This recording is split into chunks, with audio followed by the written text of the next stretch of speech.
So I hope you guys enjoyed that little rundown of the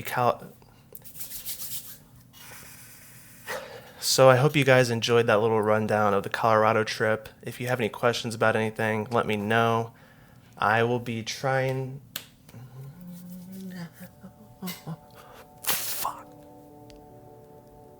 So I wanted to make another video about the Colorado trip. The first video was the first 2 days that we stayed there, and this video is going to be the last 2 days. The other video was a little bit shorter, and I wanted to go a little bit more in depth with the way that I shot, what I shot, how I metered, things like that. So let's just get into it.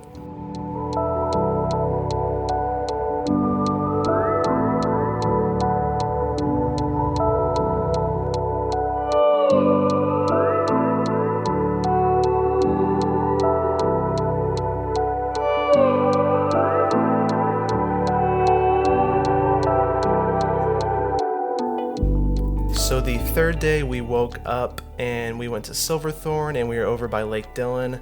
My girlfriend actually used this Espio 160, it's a Pentax. The 35mm shots that you will see was shot with that and Portra 400. Throughout the trip it did actually break a little bit on the door here, so there was a lot of light leaks and some of the shots were just overexposed to the point that we couldn't use them. But this was actually a gift from my girlfriend's grandfather, and it was actually his wife's, and she used it a lot, so it was nice to use that, but I'm not sure if I'm going to be able to use it in the future. But a lot of those shots came out really nice. It's actually a nice little camera. It has a super long zoom on it, but super bummed that it actually broke throughout the trip.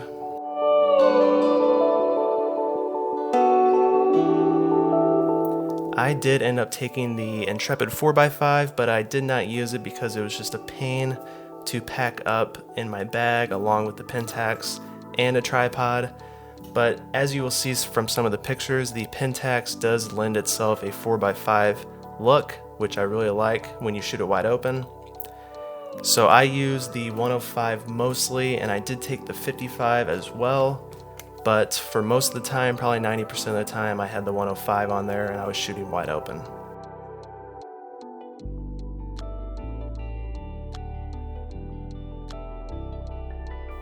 Overall, I loved hiking with this thing. The right hand grip is a lifesaver. I did have the wooden left hand grip, but I sold that because I could sell it for a lot of money and I like holding it in my right hand a lot more.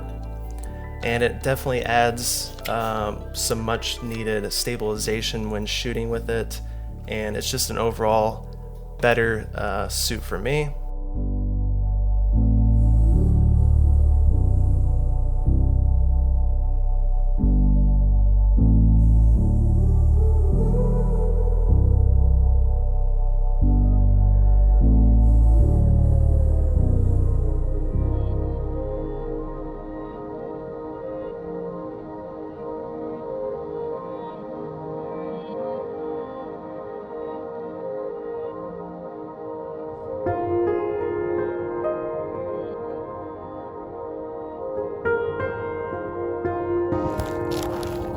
Looks cool, but not picture cool.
A lot of the pictures that I was trying to get were more landscape type shots, and I could see myself shooting more portrait orientation.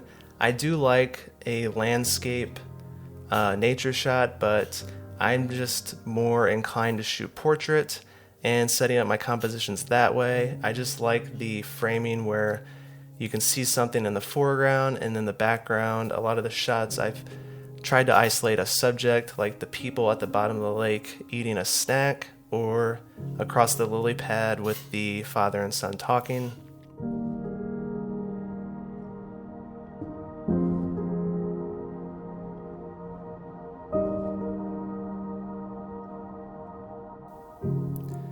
So at this point, I was having trouble loading some of the film, and it was taking me a while because usually I just set the Pentax on a hard surface and load from there, but there's not really that many even large flat surfaces to put your camera when you're hiking, so it was kind of a pain to hike. And you can see in some of the pictures coming up that there are some light leaks, and that's all on me.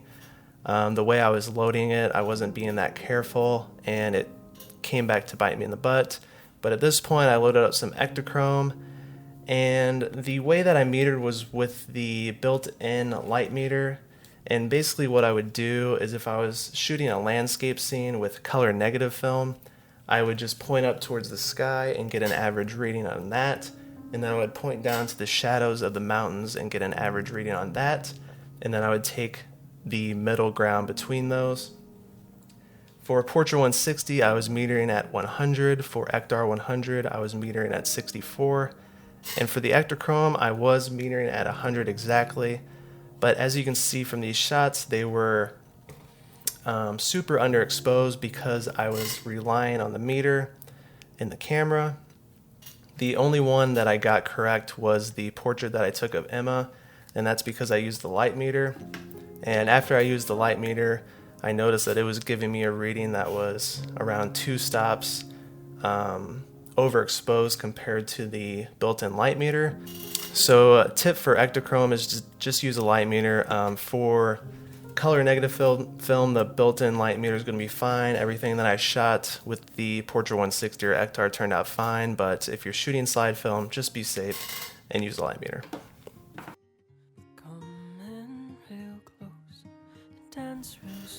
On the last day, we went out to Frisco Bay Marina and we tried to get some sunset shots, and I was pretty bummed about these photos because, as you can see from the video, I was having another hard time loading the film, and at that point I just really didn't care, and I was just trying to get it in there and fumbling around with it and not really paying attention to anything. And it's just hard to do when you're holding it to your body instead of doing it on a flat surface. So the Portra 800 was almost completely shot with light leaks everywhere. The color was messed up, but that is a letdown a little bit, but you just got to roll with the punches and know that that might happen from time to time.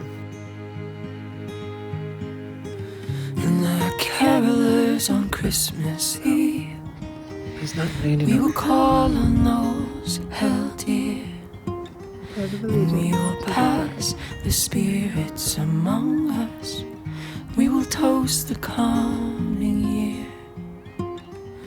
It will surely come before we know it, and the next upon its heels. But within this life is splendor tangled, like Christmas lights unreeled. My dear, it's still a wonderful life, wonderful life. My dear, it's still a wonderful life.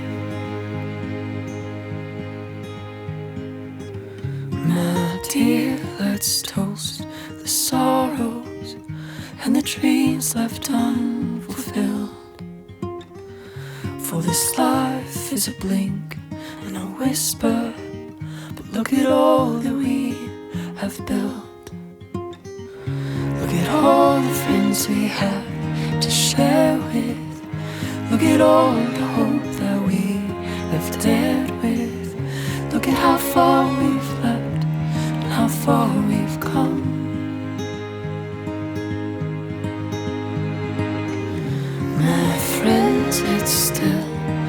wonderful life, wonderful life.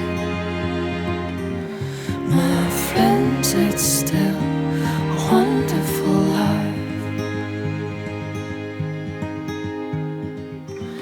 My friends, it's still a wonderful life, wonderful life. My friends, it's still a wonderful life.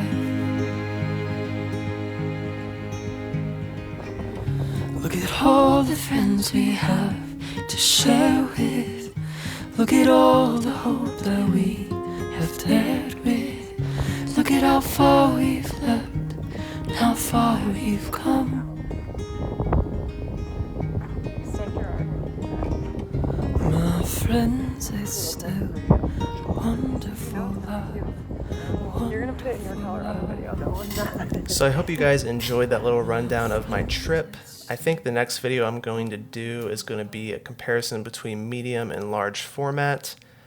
I haven't used my Intrepid in a while because I've been messing around with the Pentax so much, but some of the images that I got, like I said, from this trip looked a lot like large format, and I kind of want to compare the two to see just how similar they are.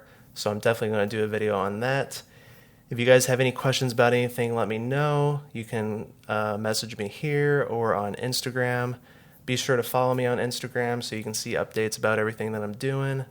And I'm hoping early September the next Analog Artisans is going to take place, and you guys will not want to miss that one. So I look forward to making that and seeing you guys then. And like always, thank you for the support, and I'll see you guys in the next one.